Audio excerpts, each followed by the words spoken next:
देखो, आज की क्लास में हम लोग देखेंगे हाइगेंस के सिद्धांत से प्रकाश की परावर्तन नियम की व्याख्या। तो इसको बाबू कैसे इसकी व्याख्या होगी, पहले हम लोग डायग्राम बनाते हैं। डायग्राम से पहले समझिए। मतलब मैंने आपको पहले भी बताया था कि जो हाइगेंस का सिद्धांत है बाबू, तरंग सिद्धांत, उसकी सहायता से प्रकाश के परावर्तन एवं अपवर्तन नियमों की भी व्याख्या होती है। तो हम लोग सबसे पहले परावर्तन नियम की व्याख्या देखेंगे आज, उसके बाद अपवर्तन नियम की व्याख्या देखेंगे। तो हम लोग देखते हैं प्रकाश की परावर्तन नियम की व्याख्या। तो पहले समझते हैं बाबू डायग्राम से इस चीज को, उसके बाद तब आपको हम लैंग्वेज वगैरह में जो भी है स्पष्ट करूंगा मैं। पहले देखिए आप ध्यान से। जैसे मान लीजिए हम लोग यहाँ पे तरंगाग्र की बात करते हैं। हाइगेंस के सिद्धांत में आपने तरंगाग्र समझ लिया, तो तरंगाग्र पे ही काम करेंगे हम लोग। तरंगाग्र पे ही काम करेंगे बाबू। तो हम क्या करते हैं, डायग्राम को समझिए। डायग्राम को समझिएगा ध्यान से। हम एक परावर्तक पृष्ठ लेते हैं। क्योंकि हम लोग परावर्तन नियम की व्याख्या करना चाहते हैं, तो सबसे पहले हम एक परावर्तक पृष्ठ की कल्पना करते हैं कि हमारे पास एक परावर्तक पृष्ठ है। ठीक है, ये हमारा परावर्तक पृष्ठ है। जब परावर्तन नियम की व्याख्या कर रहे हैं तो ये हमारा परावर्तक पृष्ठ है। समझिएगा बात को। इस परावर्तक पृष्ठ पर थोड़ा सा और नीचे बना दे तो ज्यादा अच्छा रहेगा। वो 1 मिनट, हाँ हम यही बना देते हैं। थोड़ा सा नीचे ऊपर स्पेस रहेगा। हम लोग परावर्तक पृष्ठ पर बाबू चर्चा करेंगे। पहले एक परावर्तक पृष्ठ हम लोग बना लेते हैं, क्योंकि हमें परावर्तन नियम की व्याख्या करना है। हम एक परावर्तक पृष्ठ दिखाएंगे बाबू। ठीक है, इसका नाम दे देते हैं XY। इस परावर्तक पृष्ठ का नाम हमने दिया XY। दिस इज योर परावर्तक पृष्ठ। परावर्तक पृष्ठ। अब आइए, इस परावर्तक पृष्ठ पर हम लोगों ने तरंगाग्र पढ़ा है, तो तरंगाग्र के रूप में ही हम लोग व्याख्या करेंगे। यहां पर देखिए ध्यान से। हम लोग मानते हैं कि इस परावर्तक पृष्ठ पर कोई एक आपतित तरंगाग्र, एक तरंगाग्र है, उसका नाम दे रहे हैं बाबू, उसका नाम दे रहे हैं PQ। ये PQ है, PQ आपतित तरंगाग्र। इस परावर्तक पृष्ठ पर क्या हो रहा है, ये आपतित हो रहा है। इसका नाम दे रहे हैं हम लोग PQ। ये एक आपतित तरंगाग्र है बाबू। ठीक है, जो इस परावर्तक पृष्ठ पर क्या हो रहा है, आपतित हो रहा है कुछ कोण से। उस कोण का नाम दे रहे हैं बाबू, यहाँ पर कुछ कोण से आपतित हो रहा है। इस पर कुछ कोण बना रहा है, उस कोण का नाम दे रहे हैं हम लोग I। ठीक है, ये क्या है, PQ कोई पूछेगा आपसे तो बोलिएगा ये है आपतित तरंगाग्र। क्या है ये, आपतित तरंगाग्र। ये आपका आपतित तरंगाग्र है। ठीक है, आपतित तरंगाग्र। ठीक है, आगे चलकर हम इसी पर जब लंब खींचेंगे, परपेंडिकुलर खींचेंगे बाबू, तो बन जाएगा आपतित किरण। आपतित तरंगाग्र एक जस्ट लाइक, जैसे मैंने आपको बताया था कि कल्पित सतह होता है, वही है एक आपतित तरंगाग्र है। ये तरंगाग्र जो है बाबू PQ, ये XY परावर्तक पृष्ठ पर जो है आपतित होता है। ठीक है, और कुछ समय ये आपतित तरंगाग्र कुछ इस तरह से जा रहा है, ऐसे जा रहा है। तो बताइए, जब इस तरह से मूव करेगा, इसका कुछ अपना चाल है, उस चाल का भी नाम दे रहे हैं बाबू V से। ठीक है, जितनी भी चाल दिखाइएगा, द्वितीयक तरंगिकाओं का चाल दिखाइए, चाहे तरंगाग्र की चाल दिखाइए, सब जो है एक ही चाल से चलता है। उसका नाम दे रहे हैं हम लोग V। ये V चाल से जो है ये इस तरह से आगे बढ़ता है। ठीक है, इस तरह से आगे बढ़ता है। तो जब ये आगे बढ़ेगा इस तरह से, ऐसे आगे बढ़ेगा बाबू, एक समय ऐसा आएगा, ये जो Q है ये जाके टकराएगा इस परावर्तक पृष्ठ पर। ठीक है, जैसे जैसे हम इसको आगे बढ़ाएंगे वैसे वैसे एक समय ऐसा आएगा, हम मानते हैं कि समय T के बाद, समय T के बाद, ध्यान दीजिएगा, हम लोग कह रहे हैं कि समय T के बाद ये Q आगे बढ़ता हुआ जाकर परावर्तक पृष्ठ से टकरा रहा है, और जिस बिंदु पे टकरा रहा है उसका नाम दे रहे हैं बाबू P'। इसका नाम दे रहे हैं हम लोग P'। यहां से Q से चला। ठीक है, ये Q जो है कुछ समय के बाद, T समय के बाद, ये T समय के बाद कहां टकरा रहा है, T समय के बाद P पर टकरा रहा है। ठीक है, T समय के बाद P' से आपको टकरा रहा है। क्लियर है, तो ये बाबू चलेगा तो परपेंडिकुलरली चलेगा। हम इसको और आगे बढ़ाकर हम यहाँ पर दिखा सकते हैं। इसको जब भी आप दिखाइएगा तो परपेंडिकुलर फॉर्म में दिखाइएगा, ठीक है। इस तरह से आगे बढ़ा और आगे बढ़ता हुआ जाकर ये पी डैश से टकराया है, पी डैश से टकराया है बाबू, ये हमारा परपेंडिकुलर है, ठीक है, यहाँ पे लंब है। समझे बात? याद कीजिए मैंने आपको ये भी बताया था कि ये तरंगाग्र है, यदि कोई और कोई सतह से टकरा रहा है तो इसके P और P डैश के बीच में, ठीक है, बहुत सारे बिंदुओं से यहाँ टकराएगा और जहां जहां टकरा रहा है बाबू वहां से द्वितीयक तरंगिकाएं उत्पन्न होती हैं। कहीं पर भी मैंने आपको बताया था जहां जहां ये आगे बढ़ता है वहां से नया तरंग जन्म लेता है और उसी नए तरंग का नाम दिए थे द्वितीयक तरंगिकाएं। तो यहाँ पर P और P डैश के बीच में टकराएगा कई बिंदुओं से, P और P डैश के बीच में, तो द्वितीयक तरंगिकाएं उत्पन्न होंगी। सबसे पहले देखिए यहाँ P पे टकरा रहा है, क्लियर है, तो P पे टकरा रहा है, T समय के बाद ये Q जो है P डैश पे पहुंच रहा है, मतलब इतना दूरी तय कर रहा है Q P डैश, ठीक है। इतना ही समय में जब यहाँ P से जो टकराया था वो सबसे पहले यहाँ से द्वितीयक तरंगिकाएं उत्पन्न होंगी जहां पे टकराया है, और यहाँ टकराने के बाद जो यहाँ से बाबू द्वितीयक तरंगिकाएं उत्पन्न हुई हैं, ये भी इसको भी मानते हैं जब ये T समय के बाद जब यहाँ पहुंचता है तो चाल सबका बराबर है, तो यहाँ से जो द्वितीयक तरंगिकाएं उत्पन्न होंगी उसका भी चाल क्या होगा, वही होगा जो इसका चाल है, तरंगाग्र का चाल है। ये T समय के बाद जब यहाँ पहुंचता है तो यहाँ से चलने वाला जो नया जो तरंगाग्र ये द्वितीयक तरंगिकाएं होंगी बाबू, वो भी जो है उतना ही दूरी तय करके,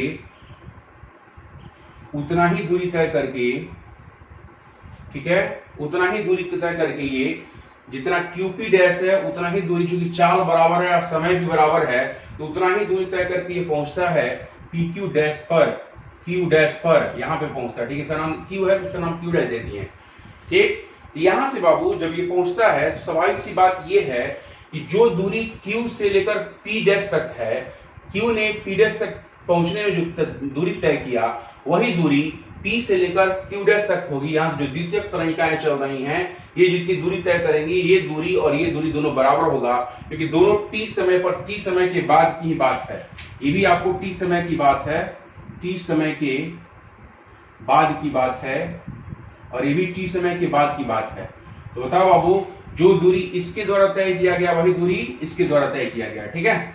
यहां से आपको इसको केंद्र मानकर आपके पास कंपास होता है, प्रकार होता है स्टूडेंट बॉक्स में, यहां से लेकर यहां पर हम क्या करेंगे बाबू, गोलीय चाप खींचते हैं, ठीक है। हम यहां पर क्या करते हैं, एक गोलीय चाप खींचते हैं, एक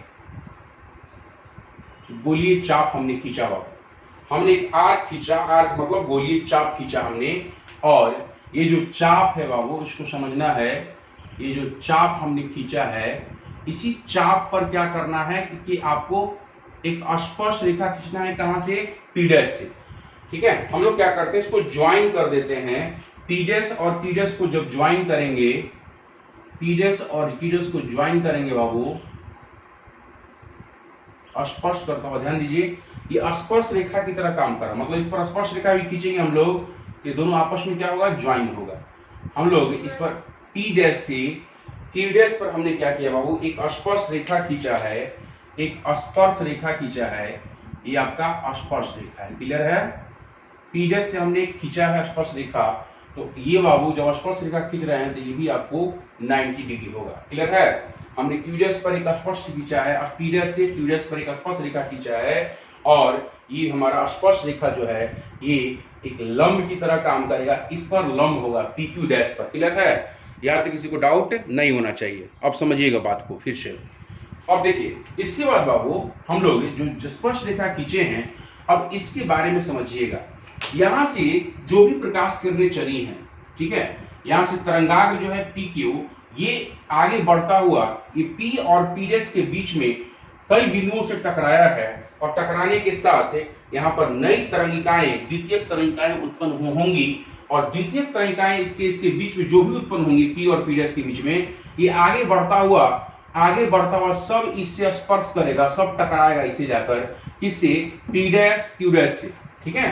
तो जस्ट लाइक जब हम इसकी बात कर रहे हैं, ये आपतित तरंगाग्र था, तो हाइगेंस ने कहा कि जहां से टकराता है, इस स्पर्श रेखा जहां से टकरा रहा है सारी द्वितीयक तरंगिकाएं, तो ये काम करता है बाबू, ये स्पर्श रेखा ही जो है ये किसकी तरह काम करता है, परावर्तित तरंगाग्र की तरह, इसका नाम दिया गया परावर्तित तरंगाग्र।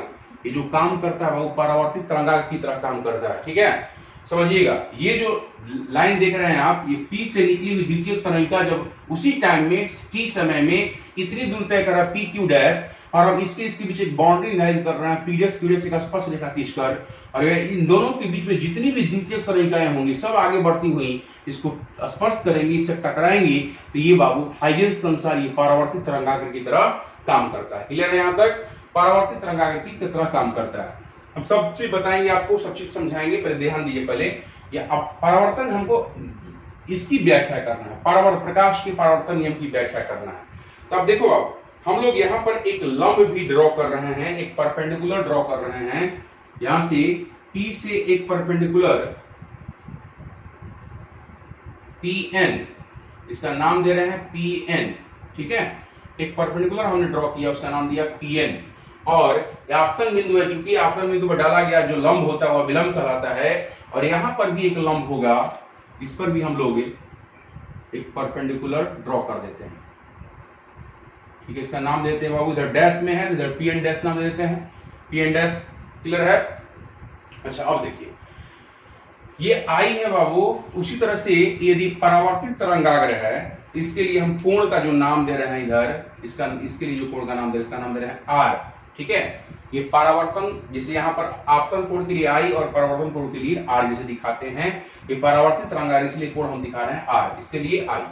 ठीक है, अब ये चूंकि सतह है बाबू, सतह पे जब लंब आप डालिएगा तो किरण की तरह काम करेगा। सतह पे यदि हम लंब डालें, तरंगाग्र था, आपतित तरंगाग्र, इस पर जो लंब हम लोग डालेंगे वो आपतित किरण की तरह काम करेगा। तो हम लोग यहाँ पर बाबू एक लंब डाल रहे हैं, इस पर PQ पर एक परपेंडिकुलर ड्रॉ कर रहे हैं। ध्यान दीजिएगा, एक परपेंडिकुलर ड्रॉ कर रहे हैं। ये परपेंडिकुलर जो होगा, मतलब एक लंब जो होगा, ये किसकी तरह काम करेगा? ये आपतित किरण की तरह काम करेगा। इस पर डाला गया जो लंब है, इस लाइन पर जो डाला गया लंब है बाबू, ये किसकी तरह काम करेगा? आपतित किरण की तरह काम करेगा। This is your perpendicular drawn at, जिस पर PQ पर एक परपेंडिकुलर ड्रॉ किया हमने, ये किसकी तरह काम करेगा? आपतित किरण की तरह काम करेगा। दिस इज योर आपतित किरण, आपतित किरण, क्योंकि ये लाइन है और ये वाला सतह है, ये आपतित तरंगाग्र है। ठीक है, ठीक तरह यह परावर्तित तरंगाग्र, इस पर जब लंब डालिएगा तो उसी तरह से यहां पर भी ये परावर्तित किरण की तरह काम करेगा। हम इस पर भी एक लंब डालते हैं, एक लंब डाल रहे हैं बाबू, ये जो किरण है ये काम करेगा परावर्तित किरण की तरह। इसका नाम दे रहे हम लोग परावर्तित किरण,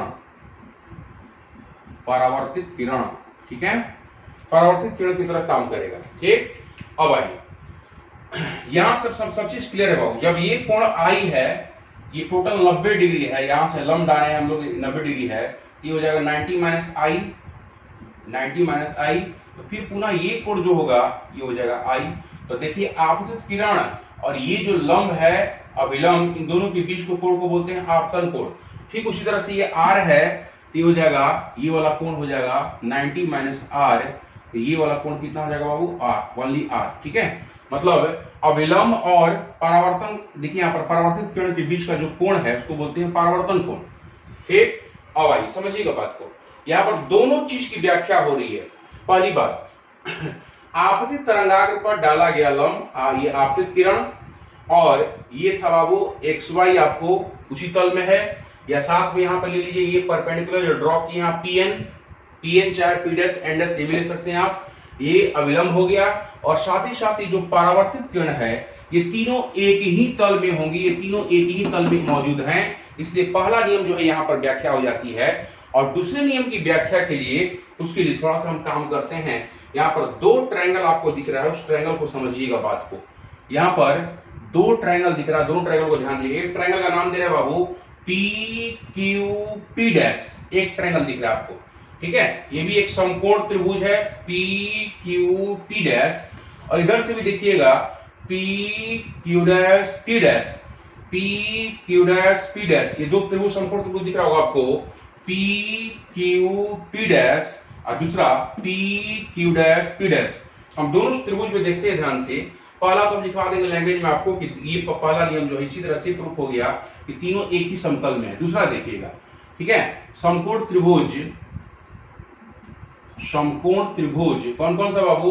P Q P dash, P Q P dash और पी क्यू पी डैश, और दूसरा त्रिभुज है बाबू P Q dash P dash, P Q dash P dash में।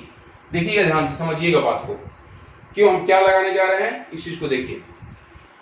ये तो दोनों में कॉमन है बाबू, ये दोनों त्रिभुज, ये दोनों त्रिभुज का जिसका नाम लिया हम पी क्यू पी डैश और P Q dash P dash में, ये पी पी डैश तो कॉमन है, दोनों में कॉमन है, मतलब P P dash equal to P P dash, ये दोनों में जब है वो कॉमन है, दोनों बराबर है, ठीक है, उभयनिष्ठ है, हिंदी में इसी को कॉमन को बोलते हैं, उभयनिष्ठ है, दोनों में उभयनिष्ठ है। PP dash equal to PP dash, ये दोनों के लिए पीपी डैश, ठीक है। अच्छा अब आइए दूसरा देखो आप ध्यान से, ये कोण तो साफ दिख रहा है 90-90, बोलिए दिख रहा है, इसके लिए भी 90, इसके लिए भी 90, दोनों समकोण त्रिभुज है तो।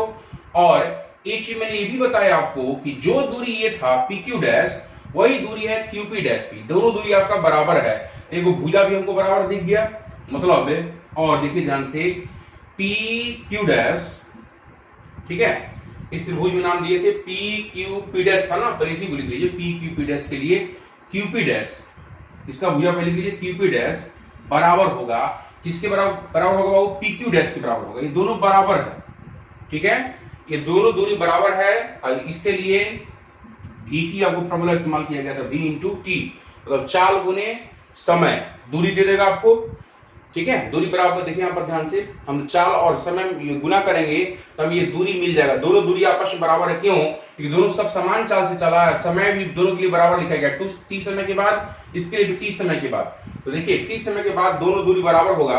अब दो त्रिभुज में आपको दो भुजा बराबर हो जाए तो तीसरी भुजा भी क्या होगी? आपस में बराबर होगी, और इसलिए हम लोग दोनों त्रिभुज को क्या कहेंगे? सर्वांगसम होंगे।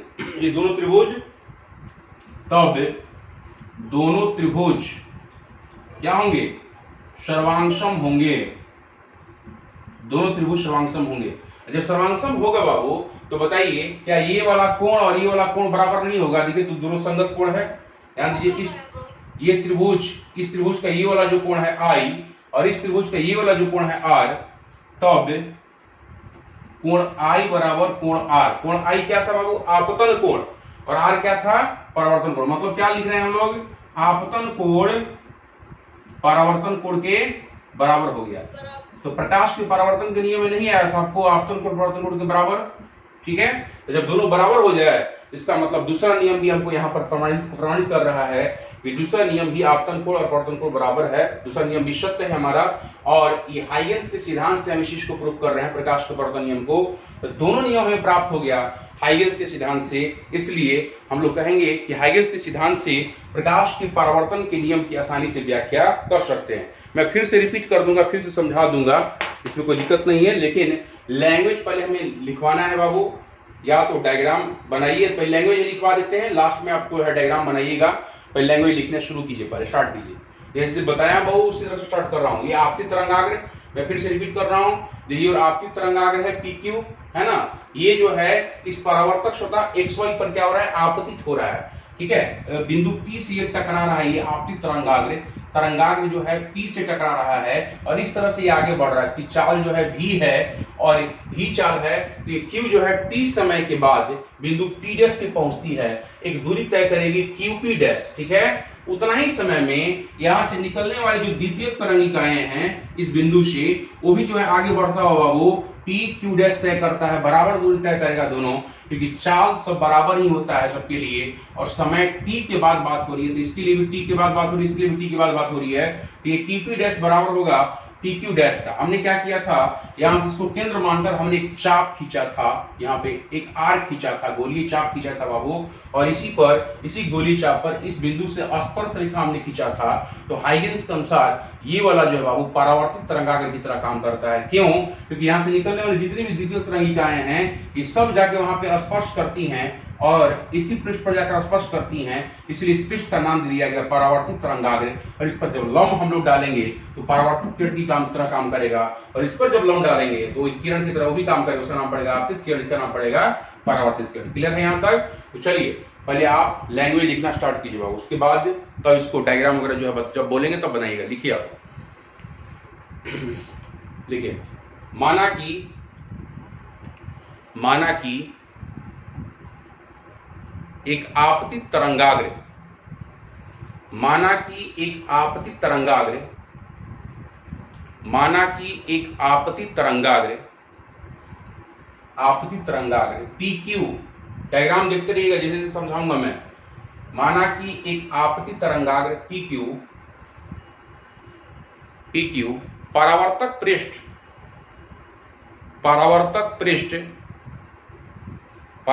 पृष्ठ XY, इसका नाम दे रहे हैं बाबू परावर्तक पृष्ठ का XY, परावर्तक पृष्ठ XY पर आपतित होता है, परावर्तक पृष्ठ XY, बोर्ड डायग्राम भी देखते रहिएगा जैसे मैं हाथ यहां पर रख रहा हूं, ठीक है, समझते हुए। XY पर आपतित होता है,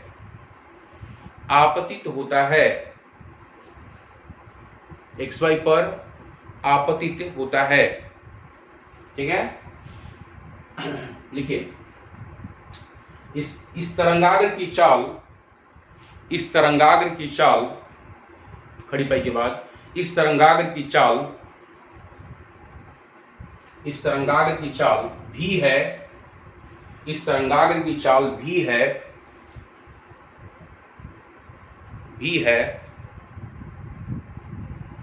जिसके कारण भी लिखा हुआ है बोर्ड पे, भी है स्मॉल में, भी है जो तरंगाग्र की चाल भी है, जिसके कारण लिखवाए हैं, जिसके कारण बिंदु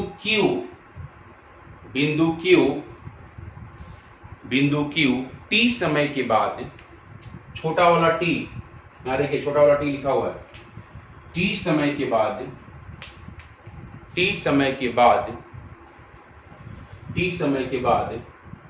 परावर्तक पृष्ठ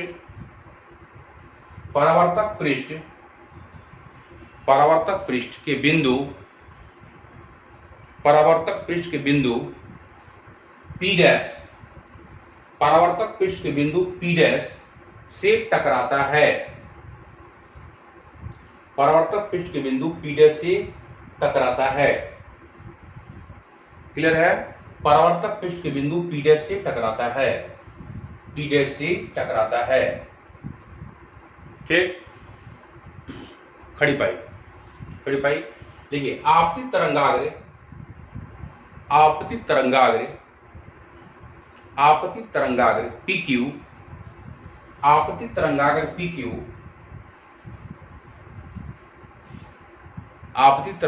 PQ परावर्तक पृष्ठ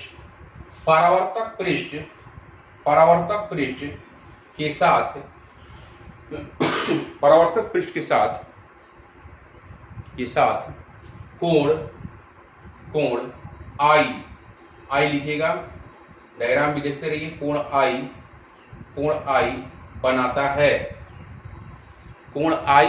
है, मतलब ये कोण I जो है यहाँ बना रहा है बाबू, ये तरंगाग्र इस पर I बनाता है, ठीक है। चलिए अब लिखिए, उसके बाद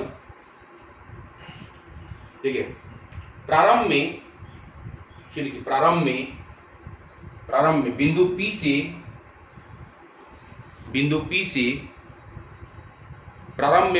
से उत्पन्न द्वितीयक तरंगिका, बिंदु P से उत्पन्न द्वितीयक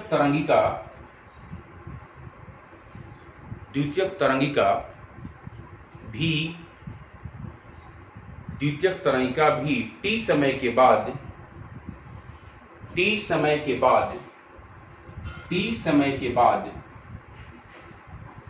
PQ डैश T समय के बाद PQ डैश दूरी तय करके, बोर्ड लिखा हुआ है PQ डैश दूरी तय करके बिंदु Q डैश पर पहुंचता है,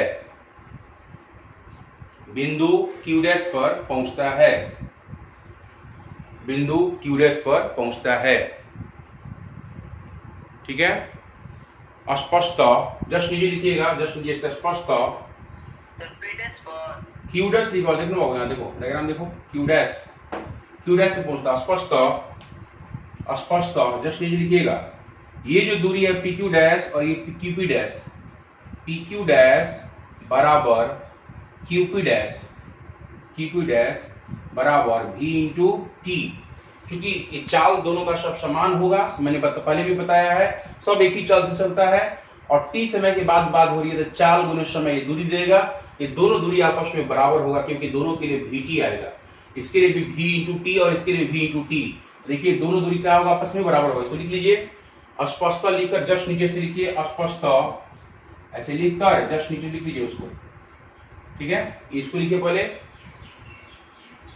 हो गया P Q dash equal to Q P dash equal to V T.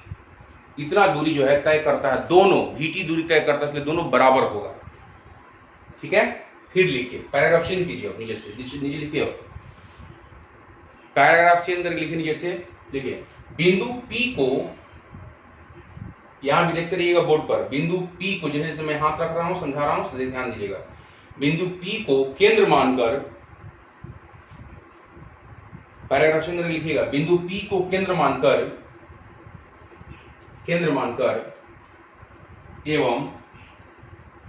एवं PQ डैश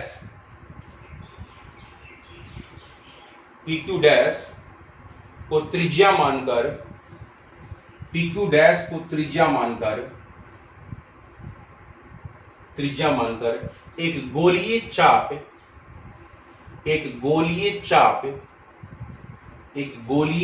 देखिए बाबू ये हरा वाला गोलीय चाप है, गोलीय चाप खींचा जाता है,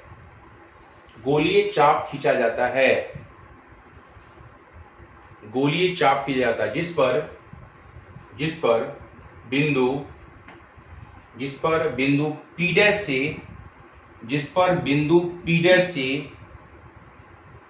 से एक स्पर्श रेखा P डैश Q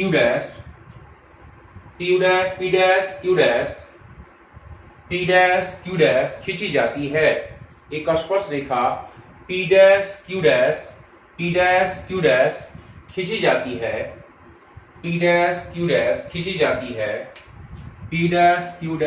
जाती है, इसलिए की जाती है, जिस पर P एवं P डैश के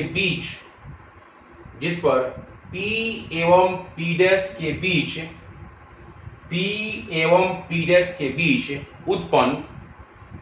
उत्पन्न सभी द्वितीयक तरंगिकाएं, P एवं P डैश के बीच उत्पन्न सभी द्वितीयक तरंगिकाएं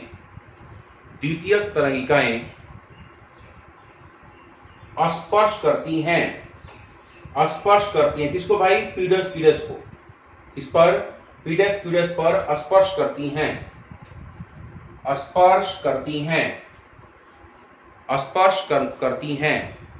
बड़ी भाई P डैश Q डैश को स्पर्श करती हैं, P डैश Q डैश को या पर स्पर्श करती है, क्लियर है बाबू। अच्छा, हाइगेंस के अनुसार, खड़ी पाई के बाद लिखिए, हाइगेंस के अनुसार यह P डैश Q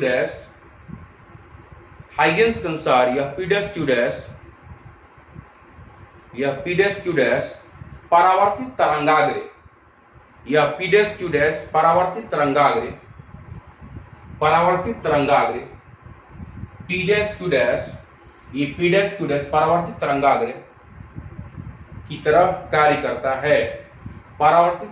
की तरह कार्य करता है, क्लियर है, परावर्तित तरंगाग्र की तरह कार्य करता है। यहां तक इसको डाउट है बाबू, बोलिए, परावर्तित तरंगाग्र की तरह कार्य करता है, ठीक। फिर नीचे लिखिए, फिर लिखिए, अब लिखिए पैराग्राफ चेंज करके फिर से लिखिए, आप परावर्तित तरंगाग्र की तरह कार्य करता, हो गया। अब लिखिए आपतित तरंगाग्र, पैराग्राफ चेंज करके, आपतित तरंगाग्र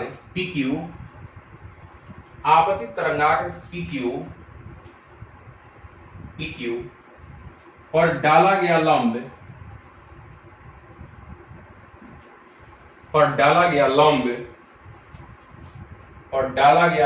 PM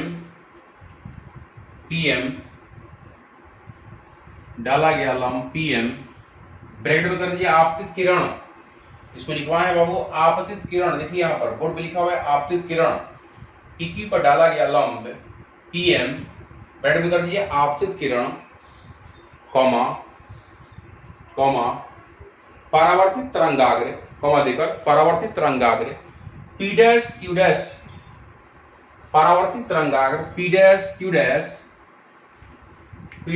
डैश पर डाला गया लंब, पर डाला गया लंब, पर डाला गया लंब, डाला गया लंब P डैश M डैश, डाला गया लंब P dash M dash, bracket में लीजिए परावर्तित किरण, परावर्तित किरण, परावर्तित किरण एवं अभिलंब, अभिलंब PN या PN डैश, ये ले लीजिए PN ले लीजिए या P डैश N डैश ले लीजिए, PN या P डैश N डैश अभिलंब,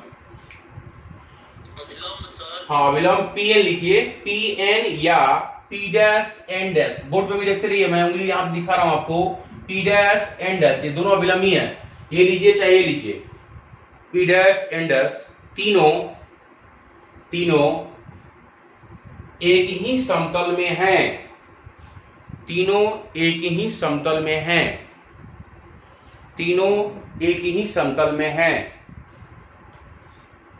इस प्रकार इस प्रकार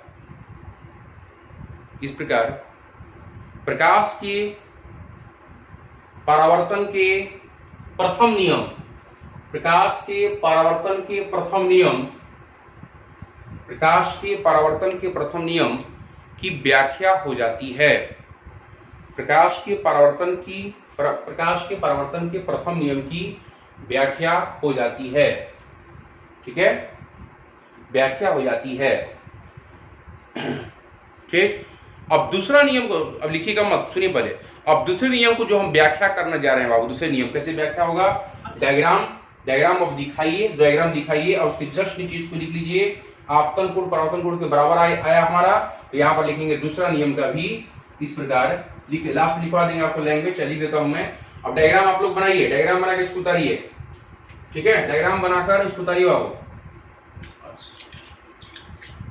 स्पष्ट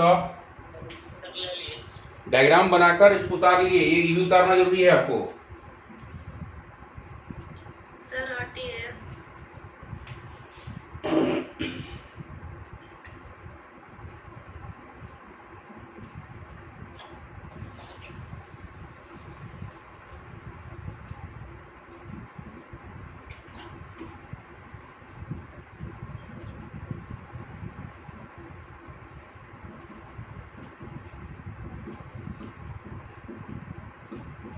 डायग्राम बनाकर बाबू इसको उतार लीजिए, सबसे लास्ट में लिख लीजिएगा स्पष्टता प्रकाश के परावर्तन के दूसरा नियम की भी व्याख्या हो जाती है।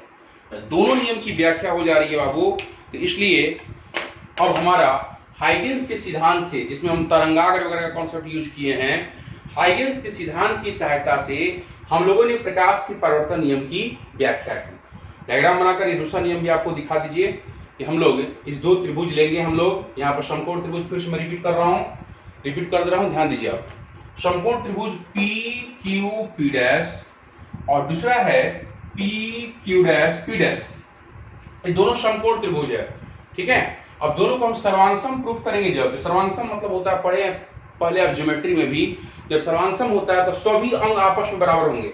अब संगत कोण भी हम देखें, वो भी आपस में बराबर होगा, तो इसका संगत ये वाला कोण है, ये वाला कोण, ये दो त्रिभुज यदि हम लेंगे, इस कोण का संगत I का संगत R है, इसलिए लास्ट में हम लिखे हैं I बराबर R। ये दो समकोण त्रिभुज में देखो हम क्या कर रहे हैं, समकोण त्रिभुज PQ P डैश और PQ डैश P डैश में, यही समझने वाली बात है। पहला तो आपको सैद्धांतिक है, मैंने सैद्धांतिक रूप से उसको लिखवा दिया, समझा दिया। दूसरा के लिए ये डायग्राम सहित इसको समझाना पड़ेगा। डायग्राम देखिए, PQ P डैश, ठीक है, पहला त्रिभुज, और दूसरा PQ डैश P डैश, ये दोनों समकोण त्रिभुज है। यहाँ भी 90 डिग्री का एंगल है, देखिए यहाँ पर, और वहां भी 90 का एंगल है, ये दोनों समकोण त्रिभुज है। तो हम लोग एक चीज तो साफ देख रहे हैं कि दोनों त्रिभुज में P P डैश कॉमन है। ये जो भुजा है, इसके लिए भी, इस त्रिभुज के लिए भी ये भुजा है, और इस त्रिभुज के लिए भी भुजा है, दोनों के लिए। तो उभयनिष्ठ हमने लिखा PP dash equal to PP dash, मतलब दोनों त्रिभुज के लिए उभयनिष्ठ है ये। दूसरा क्यूपी डैश, क्यूपी डैश, ये जो दूरी मैंने आपको शुरू में ही बोला था, ये लिखवाया था, पीक्यू डैश और पीपी डैश दोनों बराबर है। ये इसका इस्तेमाल कर लिया हम लोग, दोनों VT है तो VT है तो दोनों बराबर हो जाएगा। जिस चाल से ये चलेगा उसी चाल से यहाँ से जो द्वितीय तरंगिका उत्पन्न होगा वो भी चलेगा। दोनों के द्वारा जो तय की गई दूरी है क्यूपी डैश इधर से पीक्यू डैश दोनों बराबर होगा, तो हम लिखेंगे QP dash equal to PQ dash equal to VT। तब दोनों त्रिभुज सर्वांगसम होंगे जब दो किस सिद्धांत से बाबू, यहाँ पे लिख सकते हैं साइड साइड सर्वांग समता सिद्धांत से। तो पूछे कैसे होगा भाई, तो सर्वांग लिखिएगा, ये सिद्धांत पढ़े थे आप लोग पहले प्रीवियस क्लासेस में, 9th क्लासेस में ही, ठीक है। एस मतलब साइड साइड, भुजा भुजा सर्वांग समता, दो भुजा दिखाई आपस में संगत भुजा जो है बराबर हो जाएगा वो, तो निश्चित रूप से तीसरी भुजा भी आपस में क्या होगी, बराबर होगी। अच्छा बराबर होगी तब कोण भी, सब संगत कोण भी आपस में बराबर होंगे। ये त्रिभुज, दोनों त्रिभुज सर्वांगसम होंगे किस सिद्धांत से, एस सर्वांगसमता सिद्धांत से। इन प्रीवियस क्लासेस में ज्योमेट्री में आप लोग पढ़े थे, जब ऐसा होगा तो ये वाला कोण और ये वाला कोण आपस में क्या हो जाएगा, बराबर हो जाएगा। ये आपतन कोण था और ये क्या था, परावर्तन कोण। आपतन कोण परावर्तन कोण के बराबर होगा। अतः जो प्रकाश का परावर्तन का जो दूसरा नियम यही कहता है कि आपतन कोण परावर्तन कोण के बराबर होता है, यही पढ़ते हैं आप लोग। इसकी भी व्याख्या यहाँ पर हाइगेन्स के सिद्धांत से हो जाती है। डायग्राम से इसको उतार लीजिए आप, ठीक है। आज का लेक्चर बस यही तक बाबू, आप लोग का टाइम भी होने जा रहा है, ठीक है। मिलते हैं नेक्स्ट वीडियो लेक्चर में। जय हिंद।